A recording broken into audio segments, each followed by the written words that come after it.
Olá, olá, bom dia a todos e todas as pessoas. Estamos dando início a mais um Helena e Mário Vitor e Helena. Por óbvio, eu sou o Mário Vitor e aqui ao meu lado está a minha companheira, mais uma vez, para minha alegria de todas as terças e quintas-feiras, aqui nesse horário, Helena Chagas, diretamente de Brasília. Bom dia, Helena Chagas. Bom dia, há um equívoco. Eu sou o Mário Vitor e ele é a Helena. Qual é a nossa identidade, não é? Bom dia, pessoal, sejam bem-vindos. Não vai embora, não. Se você estava assistindo Bom Dia, fica aqui, fica mais um pouquinho com a gente, né? Muito bem, esclarecendo todos os detalhes e informações essenciais para esse programa começar, vamos começá-lo. Bom dia a todos, muito obrigado pela presença e venham já para o chat para comentar, para dar informações, para debater, questionar e nos ajudar. Compartilhem essa transmissão no YouTube, deem um like, aumentem o alcance, a projeção dela. Se vocês quiserem, podem contribuir com superchat, super stickers, mandar perguntas, podem também se tornar membros solidários do nosso grande time da TV 247. Podem também fazer contribuições por Pix, pela chave pix@brasil247.com.br. Helena Chagas, vamos lá. Nós não temos nem roupa para acompanhar o julgamento do TSE, que começa quinta-feira, é isso? Começa quinta-feira, o julgamento do TSE. Prevê-se, né? A previsão é de que vai ser demorado, que nesta quinta-feira o relator Benedito Gonçalves vai ler o seu relatório, né? Possivelmente já dar o seu voto, porque uma coisa é o relatório, outra coisa é o voto.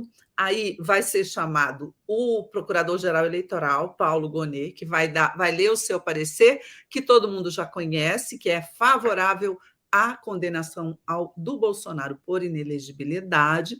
Aí vão falar os advogados, não é? Do PDT, que foi quem começou a ação, do Bolsonaro, e separadamente do Braga Neto. Por quê? Por que tem advogado separado? Porque muita gente acha que, embora a ação seja pegue toda a chapa por, né, abuso de poder, que foi o que o Bolsonaro fez naquela reunião em que ele chamou embaixadores e aí desceu os cacetes em cima da urna eletrônica, do sistema eleitoral brasileiro, etc., o Braga Neto acha que ele não deve entrar na história, não deve ficar inelegível por 8 anos, porque quem fez isso aí foi o Bolsonaro, não foi ele, que era o candidato a vice. Então, esse é um problema absolutamente secundário e menor. O Brasil sobreviverá, não é, à ausência de Braga Neto no quadro eleitoral. Mas eu estou falando aqui do roteiro do julgamento. Aí acham que nessa quinta-feira vai ser só isso. Aí pula de novo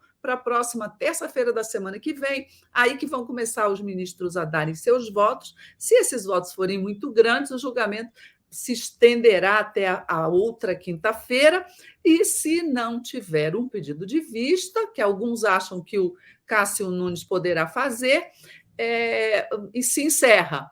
Agora, sabe, Mário Vitor, esses roteiros, eles são... todo mundo, vai ser assim, vai ser assado. Mas eu já cobri judiciário há muito tempo, inclusive TSE, e às vezes eles surpreendem a gente. A gente espera que é um julgamento demoradíssimo, arrastadíssimo, complicadíssimo, e aí eles resolvem tudo de uma maneira simples e rápida. Vamos ver o que vai acontecer. O ato final do espetáculo, que é a condenação do Bolsonaro por inelegibilidade, eu acho que já está mais ou menos definido e desenhado.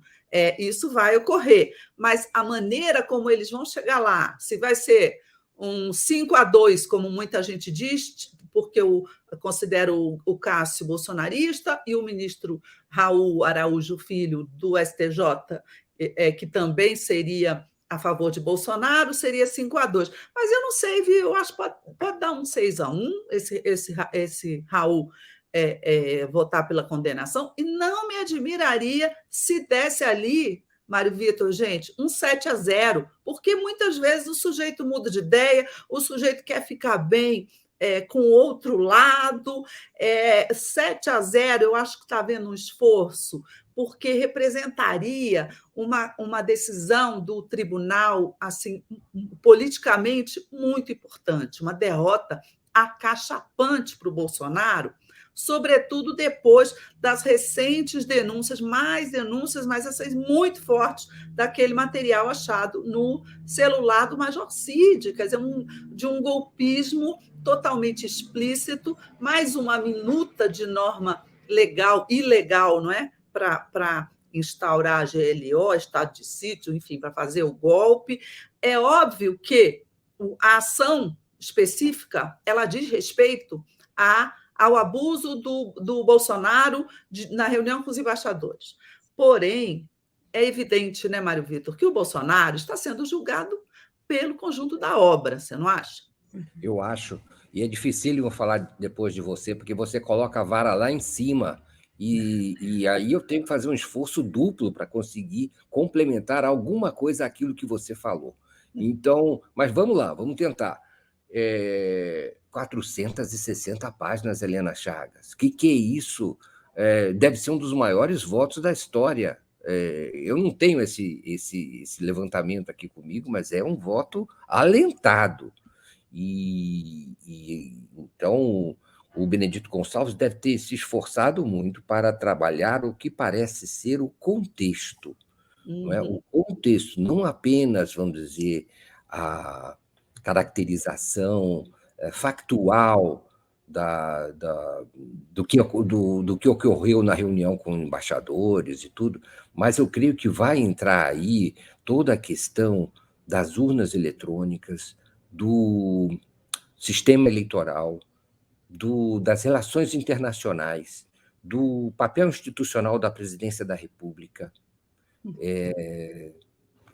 e também, eu acho, de até considerações que indiretamente remetem ao contexto, digamos assim, de influência na paridade dos candidatos durante a eleição, na competitividade dos candidatos, né, nessa espécie de justiça que deve existir na competição entre os candidatos. Então, isso me parece muito pertinente ao papel do Tribunal Superior Eleitoral, que é, digamos assim, garantir uma lisura no pleito, e que o Bolsonaro, na reunião com embaixadores e em outras, e de forma coerente, em outras ações dele, buscou desautorizar ou influir nessa paridade. Então, eu acho que tem um aspecto técnico aí, de caracterização dessa injustiça que se pretendia inserir na disputa eleitoral. Então, eu acho que isso precisa ficar bem caracterizado, e se isso ficar bem caracterizado, eu acho que realmente pode ser que o debate seja canalizado para esses aspectos, digamos assim, tanto técnicos quanto do contexto. Eu acho que, no fundo, também, de alguma maneira, e eu não sei como isso será inserido, toda a participação do Bolsonaro ao longo do período pré e eleitoral será também avaliada, como, por exemplo, a concessão de empréstimos pela Caixa Econômica Federal, algumas das ações visando diretamente influenciar no voto no período eleitoral, coisas que contrariam, inclusive, a legislação eleitoral, não é? Tudo esse, vamos dizer, os anabolizantes para a popularidade do Bolsonaro também poderão ser levados em consideração. E também esse aspecto, digamos, de relações internacionais, de como é que o presidente se valeu da sua posição institucional para difundir descrédito em relação às urnas, ao processo eleitoral e à própria democracia brasileira. Então, e aí isso vai ressoar sobre as tentativas de golpe. Enfim, eu acho que há esse, vamos dizer, essas possíveis entradas para o ministro Benedito Gonçalves em seu relatório. Então, daí talvez possas vir alguma pista de por que ele é tão, assim, digamos, alentado. Vai ler uma vez só? Vai ler um sumário, depois vai ler o conjunto do voto? É isso, Helena? Eu não sei, vai depender muito dele na hora. Eu não acredito que ele vá ler as 460 páginas, não. Eu acho que ele vai fazer um resumo, né? Ou talvez ler o final, a conclusão, não é, desse relatório, com o voto dele. Não acredito que ele vai ler tudo, não. Hoje em dia, esses tribunais são muito midiáticos, né, minha gente? Os julgamentos são transmitidos ao vivo, e aí os ministros já sabem o que dá Ibope e o que não dá Ibope. Então, ler um negócio de 460 páginas não vai dar audiência. Então, eu duvido que ele vá ler tudo, mas vai depender dele na hora. Não se sabe. De qualquer jeito, ele vai ler um relatório bastante alentado, claro, porque ele também tem que mostrar para a opinião pública que ele tem sólidos argumentos, né, jurídicos também, que a questão não é só política. E aí você falou uma coisa certa aí, o ministro Benedito ele vai mostrar o contexto no qual está inserido esse processo único contra o Bolsonaro. Ele vai mencionar outras questões, porque ele está num contexto golpista, num contexto em que o Bolsonaro, não é, ele tomou uma série de atitudes de cunho golpista para burlar a eleição, para abusar da máquina pública, para abusar do poder econômico, não é, que um governo tem dentro de uma eleição. Então, eu acho que esse contexto é muito importante, até porque, gente, tem mais 16 ações eleitorais, não é, de cunho eleitoral lá no TSE contra o Bolsonaro. Seria o caso assim, se não for dessa vez, vai ser de outra. Mas vai ser dessa vez que ele vai ser condenado, porque essa aí, ela está, pelo que eu sei, ela está irretocável em termos de elementos de comprobatórios, não é, do delito, do crime eleitoral praticado pelo Bolsonaro. Agora, que é como isso se insere, não é? No conjunto da obra do Bolsonaro. Ontem nós conversamos aqui no Boa Noite com o Eugênio Aragão, e ele disse o seguinte: olha, a inelegibilidade é um primeiro passo até para você condenar mais adiante, depois de um processo e um julgamento com direito de defesa, sempre frisaremos isso, estamos no Estado Democrático de Direito, mas o que o Eugênio diz? Isso aí é um primeiro passo para que depois, lá no Supremo, o Bolsonaro seja julgado por outros crimes, né? E o principal deles é o atentado contra a democracia, não é? É a participação em atos golpistas, é o fato dele ter...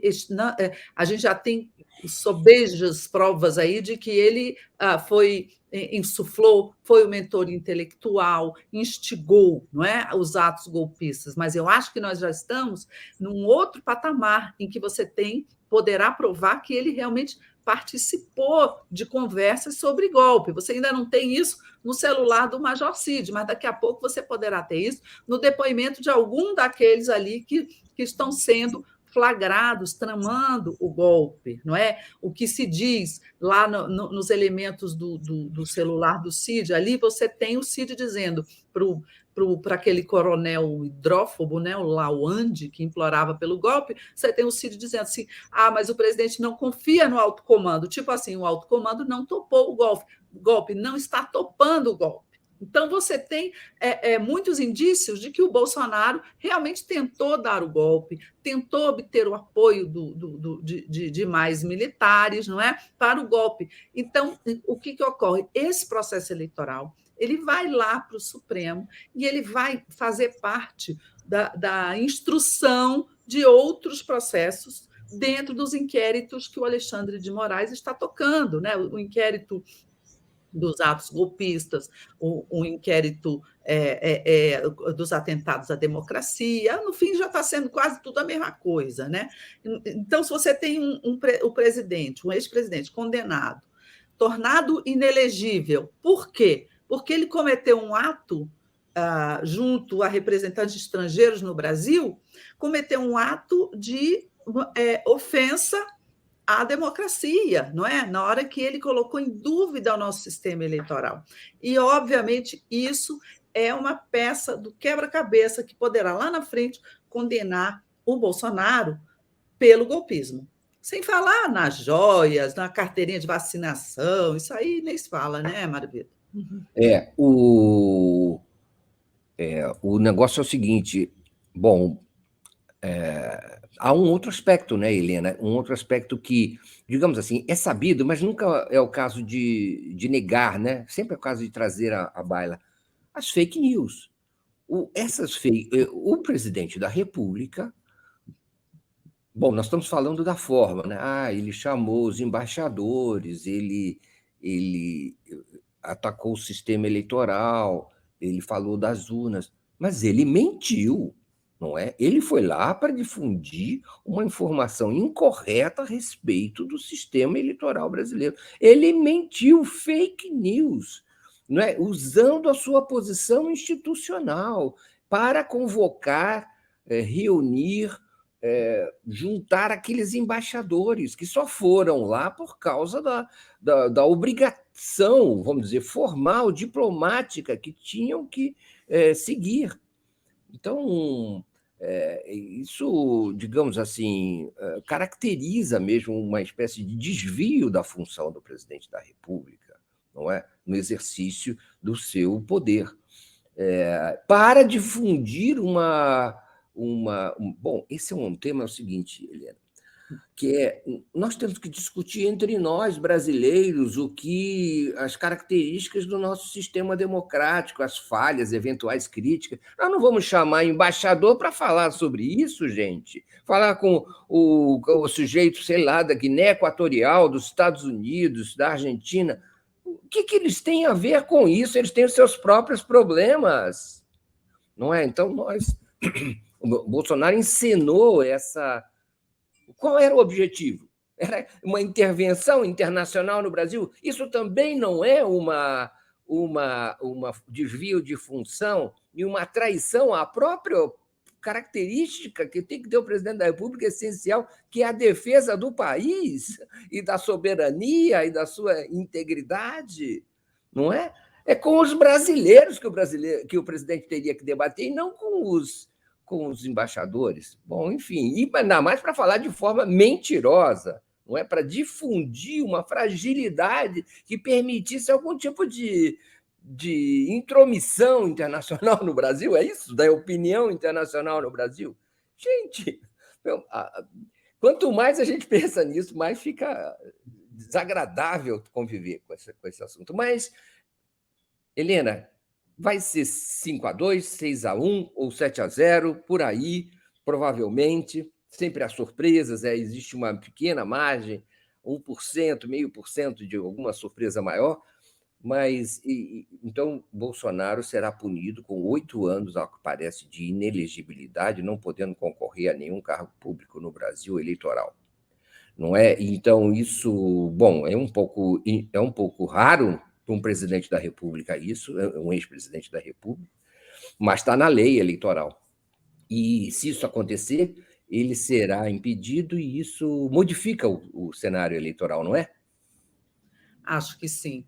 Eu acho, a gente até já comentou isso aqui, não é? Paradoxalmente, a inelegibilidade do Bolsonaro, ela é muito boa para o país, ela é muito boa para a democracia, nesse sentido, claro, ela é boa para o governo Lula, mas eleitoralmente ela pode não ser boa para o Lula e para as esquerdas. Por quê?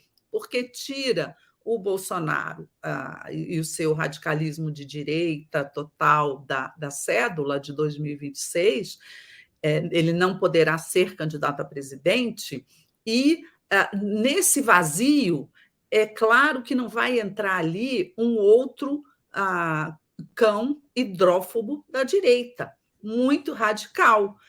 Muito provavelmente esse vazio não será preenchido, né? Os estrategistas desse lado devem colocar ali alguém que seja da direita, conservador, liberal na economia, mas que seja uma figura muito mais palatável ao centro. Por quê? Porque no jogo de forças agora, ganhará, mais uma vez, ganhará a eleição de 2026 o lado que conseguir levar a maior parte do centro, né? Então, nesse caso aí, a estratégia seria colocar uma direita, que a gente chama aqui de limpinha e cheirosa, que seria alguém tipo o Tarcísio de Freitas, o Romeu Zema, o Eduardo Leite, esses governadores aí, para tentar, lá na frente, não é, ganhar o apoio do centro. Então,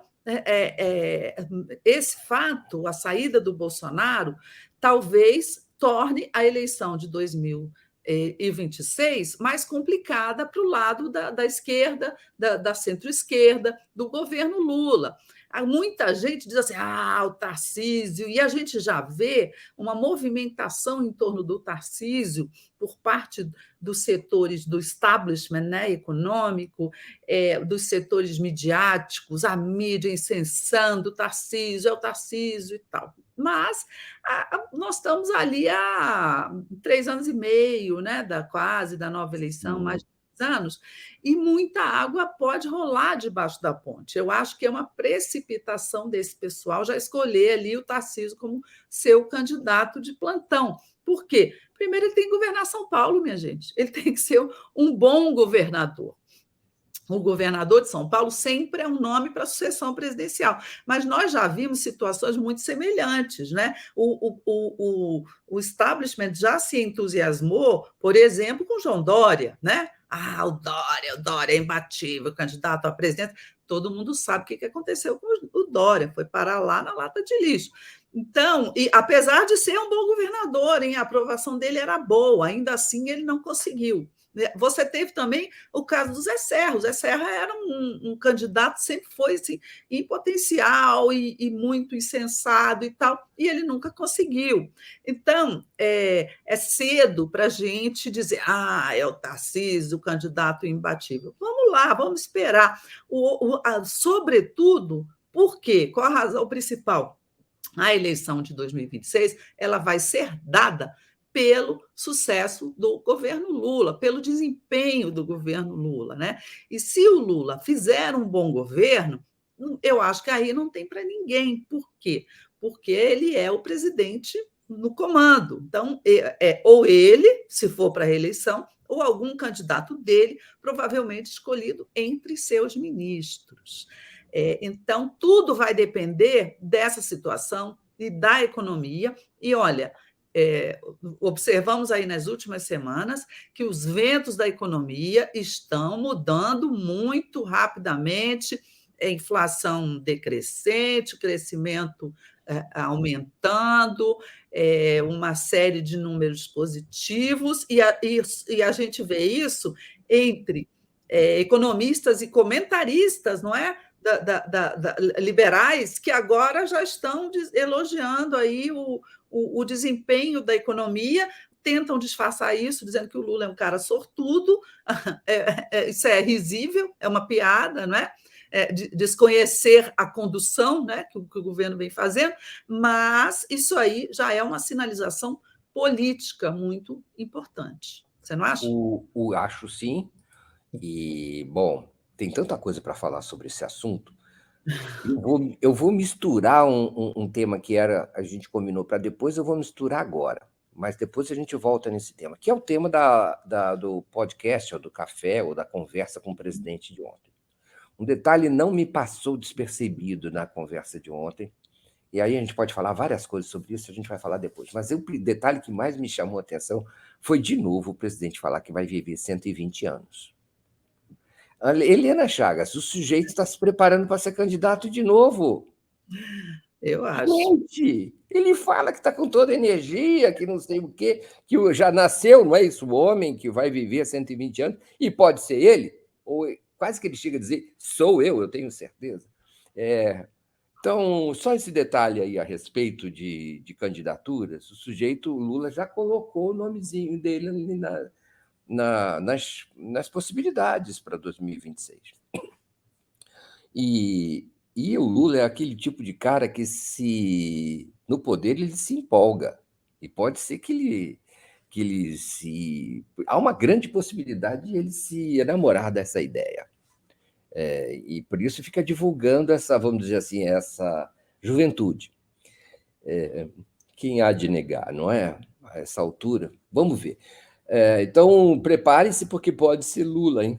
Pode ser Lula e como tem dito aqui, alguém aqui no chat já falou isso. Bom dia, 2026 é Lula. Lula presidente, diz, até 2050, diz a Miriam Goldfeder. O homem tem fôlego para mais de 50 anos, diz a Sônia Goldfeder, e a Paulo Andrade diz que Deus permita. E vamos ver, eu acho o seguinte, a gente volta para esse assunto. Bom, aí fica aberta, no caso de ser decidida a inelegibilidade de Bolsonaro, fica aberta o cenário eleitoral para a extrema-direita. E aí, bom, aí as alternativas, ao que parece, são alternativas. É evidente, como você falou, Helena, a alternativa do Tarcísio de Freitas, Zema e Eduardo Leite. Essas são as que despontam, né? Eu queria só dizer o seguinte: todas são mais, vamos dizer assim, técnicas, especialmente o Tarcísio de Freitas, e um pouco mais, digamos assim, limpinhas. Mas também são bola murcha, vamos combinar? Eu acho que o Tarcísio, eu não sei, eu moro aqui em São Paulo e acho que está faltando, viu? Não foi um bom início. A gente que duvida seriamente de que ele tenha o carisma, a capacidade de crescer como uma alternativa, tanto técnica quanto ideológica e política, no nível que o Bolsonaro foi, capaz de herdar esse movimento que o Bolsonaro criou. Então, ele não tem essa aptidão, eu digo, para a criação de fatos e factoides. Não é a vocação dele, sabe? E ele nem consegue atrair a nossa atenção, Helena, no dia a dia, polarizar, vir com propostas polêmicas, com coisas que gerem adesão e repulsa, como o Bolsonaro fazia o tempo todo, e como o Lula consegue fazer, mesmo contra a sua vontade, porque os outros fazem por ele. Então, será que ele vai? Não é? Qual é a grande marca do governo Tarcísio até agora? Qual Não foi tem ainda, não tem, né? Não Não tem. tem, não tem marca. Vamos ver Você se não ele pode nem. conseguir fazer em 3 anos, pode ser, né? Eu acho que a única coisa mais impressionante foi o resultado da concorrência do Rodoanel Norte, que ele quebrou o martelo ali e tudo. Lembra desse negócio lá na ONU? Mas Super. acontece que. É Bom, um aí. privatista, né? É um privatista, ele, né? Ele É, vai lá para esse é, lado. Também é, O Eduardo Leite também, né, Marvito? Tentou de tudo ali em 22 para virar um candidato e não conseguiu. Será que ele vai emplacar em 26? É também sem graça, né? sim. O Zema, pelo menos o que mais eu conhecia, eu via saber até agora, foi uma coisa meio anti-nordestinos ali. Deus me livre, né? Deus me Lembra livre. daquela Adélia declaração? Prado, não conhece a Adélia Prado. Para mim, quem não conhece a Adélia Prado não merece ser votado. Então, no estado, sabe, de Adélia Prado, não dá. Ele poderia não conhecer, sei lá, algum outro poeta, escritor, mas, enfim, aí, então, será que empolga? Está aberto aí também nesse lado da direita, e o problema é o seguinte: é preciso perceber quem é que é capaz de atrair o antipetismo. E esse antipetismo ele pode ser um fator, pode não ser, depende do desempenho do governo Lula, concorda? É essa a questão, como você Essa é a falou. né? Essa é a chave. Né? É. Então, vamos ver como é que as coisas progridem nesse cenário eleitoral, que não é que já começa a ser, digamos assim, um fator, Helena Chagas, tanto porque a questão que você mencionou, do desempenho econômico, Olha quanto stick está entrando aqui para a gente. Oba, gente! é mesmo?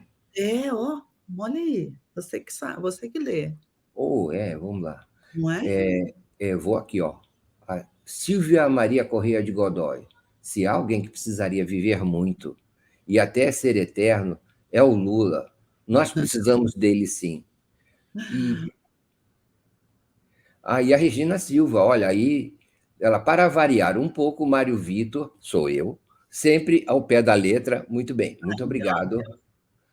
Então, querida, muito obrigado mesmo pelos super sheets, super stickers, super chats. E vamos lá, Helena. Então, vamos falar um pouco, então, já para continuar, da live de ontem, do café da manhã do presidente. O que você achou? Qual foi a sua opinião? Gostou, não gostou? Está no tom certo? O que te pareceu o show? E principalmente o presidente Lula, obviamente. Olha, eu gostei.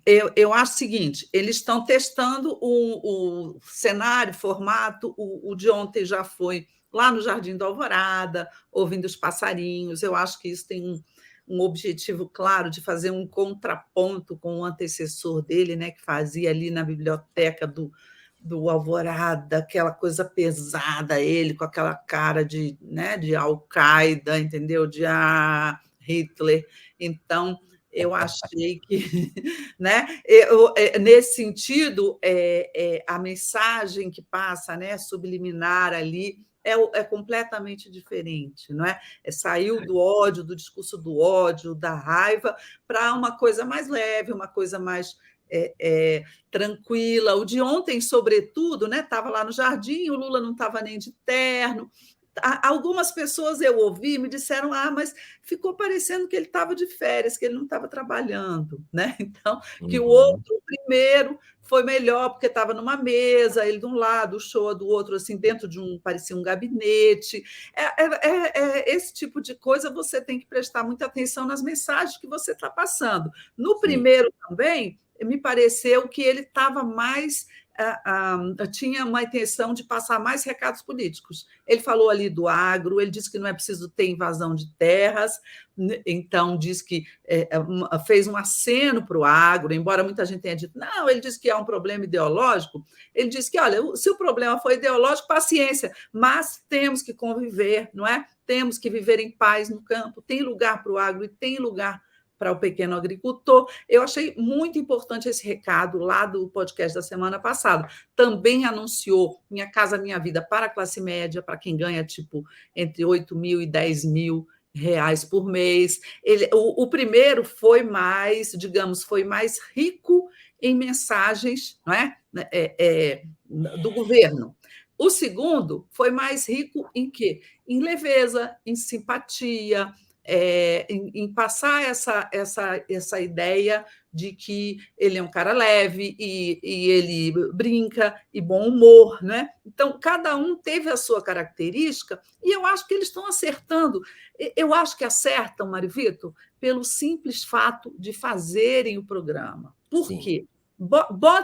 Se você pegar aqui na cozinha daqui de casa, você pega um banquinho, bota o Lula sentado aqui, num banquinho, o show no outro, ou outro jornalista, e pergunta para ele, já é um show, porque o Lula é um bom comunicador, o Lula é um ativo muito importante da comunicação do governo dele. Então, o acerto, na minha opinião, é esse: é botar o Lula para se comunicar com as pessoas, com a população.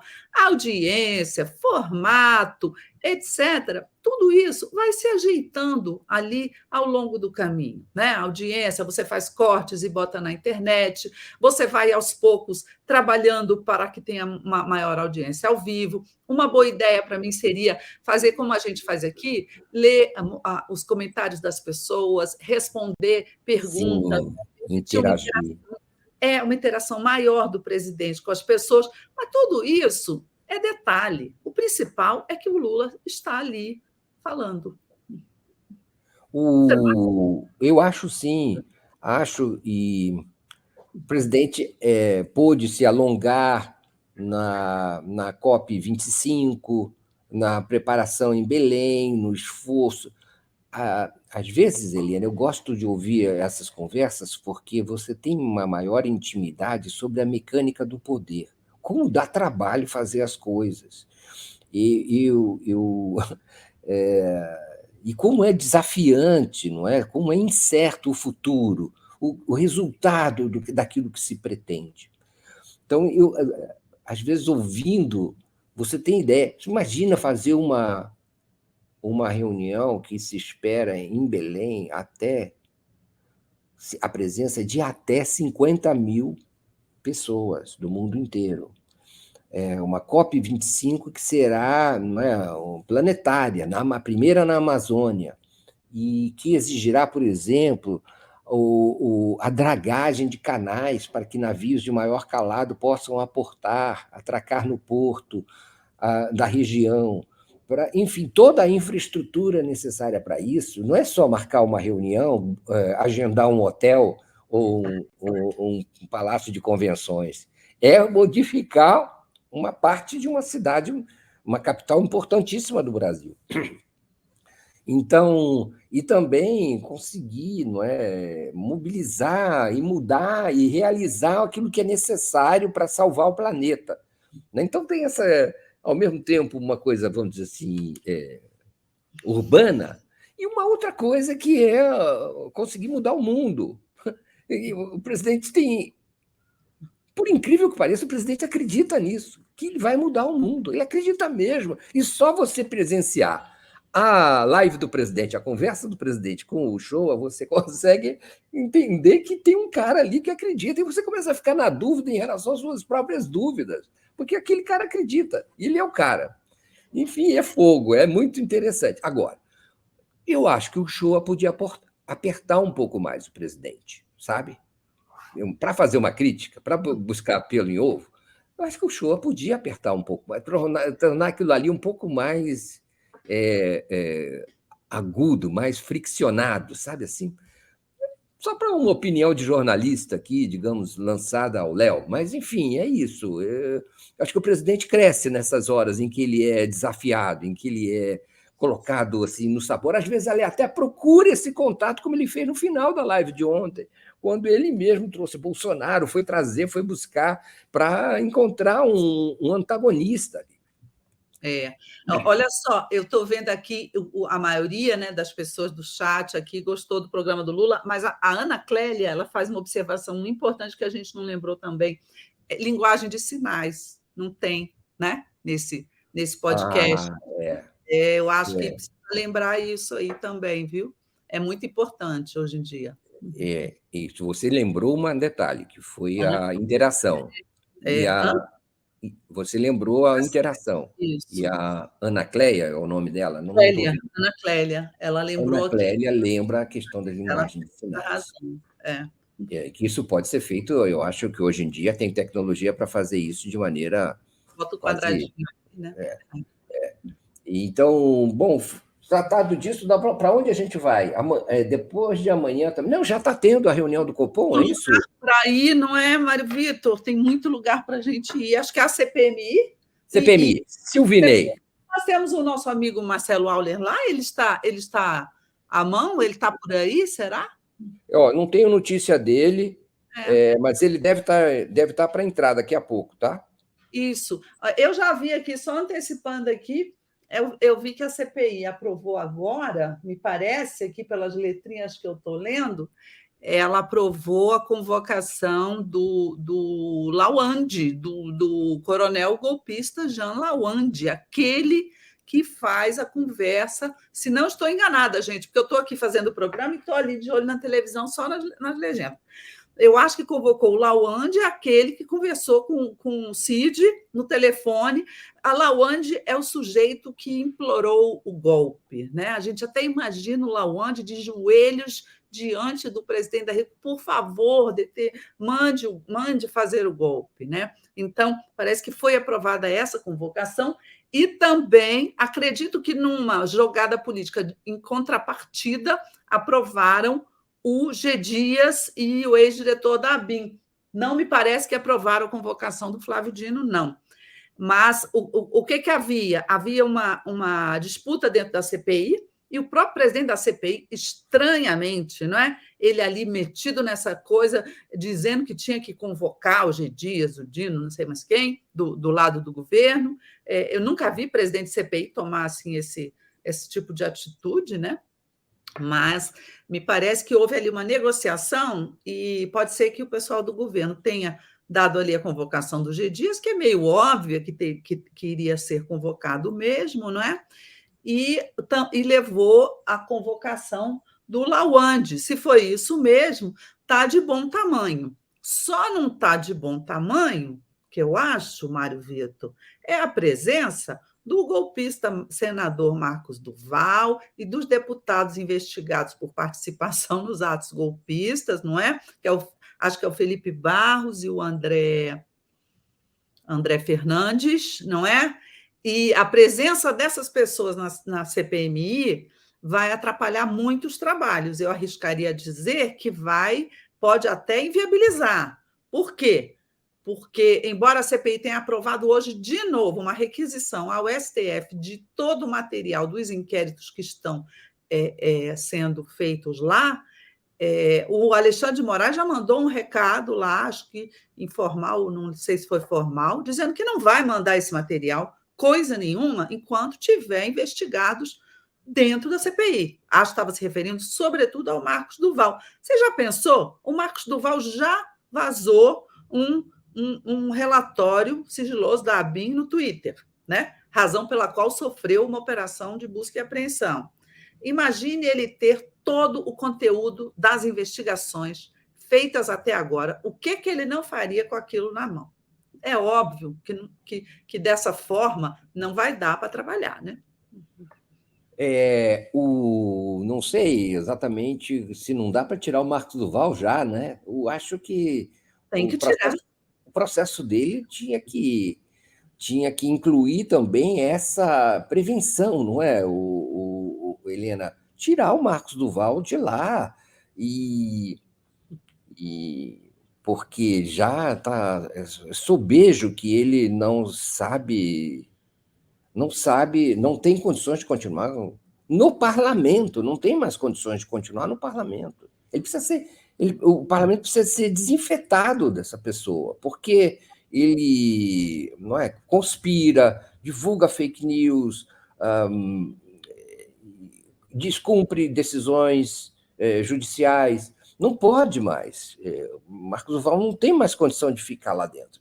E ele é um fator de desestabilização. Está certo o STF de não fornecer essas investigações, está certo de haver um cordão sanitário enquanto ele não for retirado de lá. Aliás, é estranho esse presidente dessa CPI, não é? O comportamento desse presidente dessa CPI. Ele vai conseguir tumultuar, mas vamos ver. Vamos ver como é que as coisas, se a maioria consegue enquadrar esse presidente.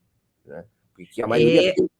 Fale. E olha só, apareceu uma notícia nova aqui que eu estou vendo da Juliana Dalpiva, do UOL, contando que o general Heleno também entrou nessas conversas de WhatsApp, golpistas de WhatsApp. Ele fazia parte de um grupo, não é, chamado Notícias Brasil, que foi desfeito justamente no 8 de janeiro, no dia dos ataques, não é?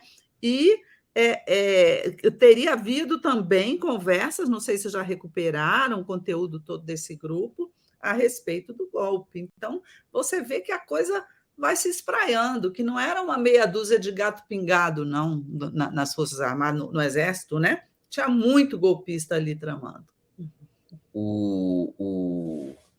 Já houve, acho que até uma audição, não sei se foi do Heleno, dizia, e também um outro grupo, ou nesse mesmo grupo, o Etchegóin Também participava, estava. Uhum. não é?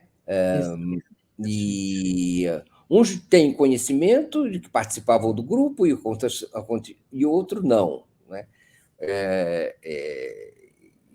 Bom, aí fica essa questão. De fato, foi disseminada com tolerância em toda a cúpula militar. Essa é a questão, não é? Toda a cúpula militar tolerava a conversa de golpe e era, no mínimo, ambígua em relação ao progresso dessa marcha louca, acelerada em direção ao golpe. Era concessiva, Helena. Se não era estimuladora, era concessiva. Esse pessoal, de concessão de comandante militar é grave. Eu diria assim, que houve uma omissão, porque o relato que a gente tem até agora é que, tá bom, o alto comando não topou o golpe, mas isso não o exime de responsabilidade no que aconteceu na sequência dos fatos que culminaram lá no 8 de janeiro, não é? Por quê? Fizeram acampamentos nas portas dos quartéis, eles cantando o golpe ali, e eles nada fizeram, né? Ficaram quietos. Óbvio que eles sabiam que seus subordinados estavam ali no Zap, em outros veículos, em outros momentos, tramando o golpe, né? Esse grupo aqui, ó, eu estou lendo aqui a matéria do UOL, um dos integrantes lá disse que a base para a intervenção seria, e até o adiamento da posse do Lula, seria aquele relatório das Forças Armadas sobre as urnas. Quer dizer, você via que eles estavam realmente urdindo, não é, uma trama para tentar adiar ou cancelar a eleição, adiar a posse ou cancelar a eleição. Então, isso é muito grave, e agora essa panela, né, Mário Vitor, está sendo destampada, a panela do golpe, e não dá mais para você fechar a panela. Você vai ter que punir muita gente, você vai ter que tomar providências enérgicas. Essa comissão aí tem que ser chamada também para depor. Essa comissão aí também tem que ser investigada. Essa comissão, essa comissão aí que fez o relatório inconclusivo em relação às urnas. Eu quero saber se essa comissão foi tecnicamente neutra, ou, sabe, ou se ela também obedeceu à hierarquia, a ordens. Se o relatório não é um relatório já preparado com objetivos políticos. Para estimular o golpe, foi um estímulo, né, ao golpe. Não é? Não é. Então, se ele próprio não faz parte dessa progressão. Então, para permitir esse tipo de coisa, a omissão das autoridades em relação a esse tipo de coisa também é um fator, sabia? Omissão de autoridades da hierarquia militar em relação à conversa de golpe, seja onde for, é objeto de investigação e de responsabilização. Exatamente. Missão no serviço público é prevaricação, não é? Não é? Você permitir que seja cometido um ato ilegal, você está vendo isso e não tomar qualquer providência contra isso, né? Então é isso. Cadê o Marcelo Auler? Marcelo Auler, cadê você, Marcelo Auler? Tomou Doril. Eu acho que ele ele disse que ele me mandou agora. Não vou conseguir, ele atrasou alguma coisa lá que ele estava fazendo, ele não vai conseguir. Ele me mandou uma mensagem aqui. Ele deve estar acompanhando a CPI. Eu estou vendo aqui, o Silvinei já começou a falar. Silvinei, a gente já contou aqui quem é o Silvinei? Não, né? Não, vamos lá. É o ex-diretor da Polícia Rodoviária Federal, um dos envolvidos, coordenadores daquela operação que foi feita no dia da eleição do segundo turno, que fez blitz em várias rodovias, bloqueando ali a passagem, atrasando o trajeto de eleitores do Lula, sobretudo no Nordeste, para ver se conseguia atrapalhar a votação. Olha que baixeza, gente. Olha que baixeza. Silvinei não fez isso da cabeça dele, mas recebeu ordem do então ministro da Justiça, o Anderson Torres, que inclusive foi ao Nordeste, foi à Bahia, se não me engano, nesse dia lá da eleição do segundo turno, para melar, para atrapalhar o transporte dos eleitores. A gente cobriu isso aqui largamente, vastamente no 247. Agora, pelo que eu estou vendo, o Silvinei está dizendo que não, isso não existiu, não existe registro de cidadão sem votar. Só que eu estou vendo aqui é só a frase, né? Não sei o contexto em que ele falou, minha gente, mas realmente registro de cidadão sem votar Você não tem, né? No dia da eleição, o Joãozinho não conseguiu chegar, não votou. Você tem um registro de quem conseguiu e foi lá e votou, não é mesmo? Então, Isso, a gente não sabe, né?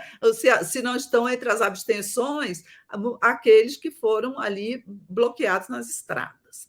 sim. Então, é uma desculpa meio furada, a meu ver. Sem falar que, ao que consta, os bloqueios se concentraram em certas regiões do país, e regiões as quais coincidem com grandes colégios eleitorais do presidente Lula naquele segundo turno. Então, há uma estranha lógica por trás desses bloqueios, que, aliás, tem também esse dedo, digamos assim, de uma intenção de alteração do resultado da eleição, o mesmo dedo que levou à lógica da dúvida em relação às urnas e da reunião com os embaixadores. Há todo um contexto que, vamos dizer assim, contribui para a formação de uma convicção a respeito de um planejamento de um tipo de intervenção na eleição e depois um golpe. Não é? A CPI está tratando isso, acho que de uma maneira muito acertada, a partir ali da relatora Elisiane Gama, do plano dela. A CPI está tratando como o golpe, os atos golpistas, como uma sequência. Não foi só, né, o 8 de janeiro. O 8 de janeiro foi a ponta visível ali, talvez o desfecho disso tudo. Mas o golpe começou a ser tramado, que seja de conhecimento ali nosso, na minha opinião, foi entre o primeiro e o segundo turno, quando o Bolsonaro viu que o resultado do primeiro e ele viu que ele ia perder o segundo. Aí começou a ser orquestrado, né, esse tipo de ação, como essa do Anderson Torres, com a Polícia Rodoviária Federal, não é? Sabe-se, comenta-se muito aqui, né? Pode ser lenda urbana, mas eu ouvi de várias fontes. Nesse período entre o primeiro e o segundo turno, Bolsonaro procurou comandantes militares para tomar medidas que, em tese, poderiam ter aparência de legalidade, como uma GLO ou uma outra operação lá de segurança do Exército em determinados locais, mas que o objetivo do Bolsonaro seria o quê? Seria intimidar as pessoas, seria atrapalhar a votação no dia lá do segundo turno. Então, ficou uma... você tem, isso aí precisa ser melhor apurado, mas você já tem indícios de planejamento do golpe entre o primeiro e o segundo turno. Depois você teve isso no dia do segundo turno, depois você teve, no dia 12 de dezembro, dia da diplomação, você teve uma arruaça aqui em Brasília, queimaram ônibus, tentaram invadir o prédio da Polícia Federal por parte de bolsonaristas radicais, e depois você teve a bomba que foi colocada num caminhão de querosene na porta do aeroporto de Brasília. Você já imaginou a explosão que ocorreria, não é? E dando argumento ao Bolsonaro para convocar a GLO, né? Seria uma ocorrência dramática, isso na véspera do Natal. Sabe-se que no dia primeiro, o dia da posse, havia coisas planejadas também, mas que não foram feitas. Por quê? Porque houve uma enorme presença de povo na rua, na esplanada, na posse do Lula. Então, ficou para o dia 8. Aí aconteceu o que aconteceu. Mas, enfim, nós estamos aqui, né, Mário Vitor? Estamos vivos, estamos inteiros, escapamos do golpe, não é? Agora tem que punir os responsáveis. O Anacleto Silvano fala o seguinte: cadê ele? Ele está aqui, o Anacleto Silvano. A hora que prender um general, os outros irão ficar com as barbas de molho. Ele diz também que tem que prender general. O que mais me chama a atenção é que boa parte desse alto comando que está hoje em dia, o alto comando do Exército em especial, era aquele que estava lá anteriormente também, né? Porque eles são trocados aos poucos, né? Então, esse alto comando é aquele alto comando que permitiu os acampamentos e estava, enfim, por trás de algumas situações, inclusive esse relatório aí, Tabajara, não, Tabajara não se pode mais usar, esse relatório estranho que foi feito pelas Forças Armadas. A Comissão Militar, esse autocomando aí está sendo protegido, está na cara que tinha que mudar esse autocomando também, entendeu? Estava participando, estava ali junto.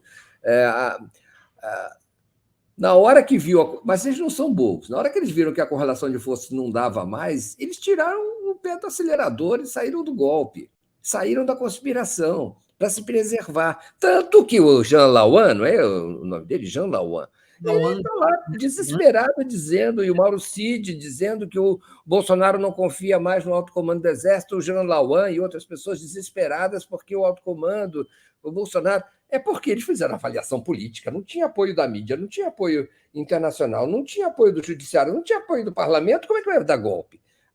Eles tiraram, mas não quer dizer que não tenham incentivado, não tenham criado contexto, e que não estejam agora ainda operando na mesma lógica de manter um certo domínio de uma área. O Marcelo Auler entrou, então nós temos 4 minutos. Vamos botar o Marcelo Auler?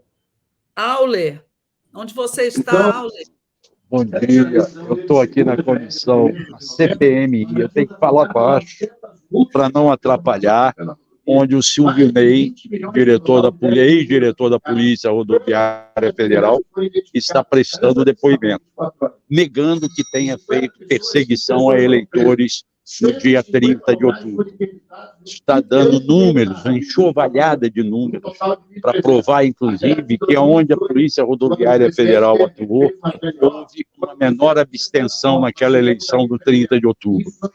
Isso está começando agora, acabou o prazo dele de 20 minutos para falar, ele está lá na frente, olha, já venceu todos os prazos e agora vai começar o questionamento da relatora, a senadora Elisiane Galo. Marcelo, quanto é isso, sim. Conta para nós, o senador Marcos Duval e aqueles deputados investigados continuam aí na CPMI. Por que não houve nenhum movimento para retirar essas pessoas? Porque o Alexandre de Moraes não vai mandar o documento da investigação do Supremo enquanto eles estiverem aí, não é? Sim, o Rogério Correia cobrou isso, mas o Arthur Maia manteve a posição de não retirar os dois. Então, vão recorrer ao Rodrigo Pacheco, tá? E a outra decisão aqui foi que aprovaram a convocação do coronel Jean Lawande, né? Jean Lawande, e ainda o general G. Dias e o perito Renato Martins Corrijo, que fez a perícia naquela explosivo do caminhão-tanque. Esse perito virá quinta-feira, junto com o George Washington, que é o acusado de tentar explodir o caminhão-tanque. Ok? Essas são as decisões. Agora vamos começar o questionamento da Elisiane junto ao Silvinei. Ok? Beleza. É isso. Eu não posso me alongar aqui por causa do barulho. Vai lá. Bom trabalho aí. Um abraço. Tchau. Tchau. Bom, voltamos. Pois é isso, né, que a gente falava aqui, os golpistas continuam na CPI, não é? E claro, evidente que o Silvinei defendeu lá a atitude dele, do Bolsonaro, porque ele sabe, né, que realmente, se ficar claro que ocorreu esse bloqueio, né, das estradas com motivação política, né, ele vai dançar também, né? Ele está lá defendendo a pele. O Silvinei andou preso, né? Ficou preso, não é? Então já é um elemento altamente suspeito em relação às suas declarações nessa CPI. Nós estamos chegando ao final, Helena Chagas, já às 11 horas da manhã, então está na hora da gente se despedir. A gente volta na quinta-feira. Aí já teremos a decisão, provavelmente, do Copom sobre os juros, né? Provavelmente uma decisão, eu suponho que vão manter os juros e dar uma perspectiva de baixa para mais para frente enrolar um pouco, não é isso? Isso. Teremos também, possivelmente, a aprovação do Cristiano Zanin pelo Senado Federal como novo ministro do STF. É uma semana, é uma super semana, né? Como a gente fala aqui. Então, tem muito assunto para falar. Até quinta-feira. Até quinta-feira, gente. Muito obrigado pela audiência. Fiquem agora com o Giro das 11. Até quinta, então. Tchau, tchau. Tchau, Helena. Muito obrigado. Tchau, tchau. Beijo para você. Tchau.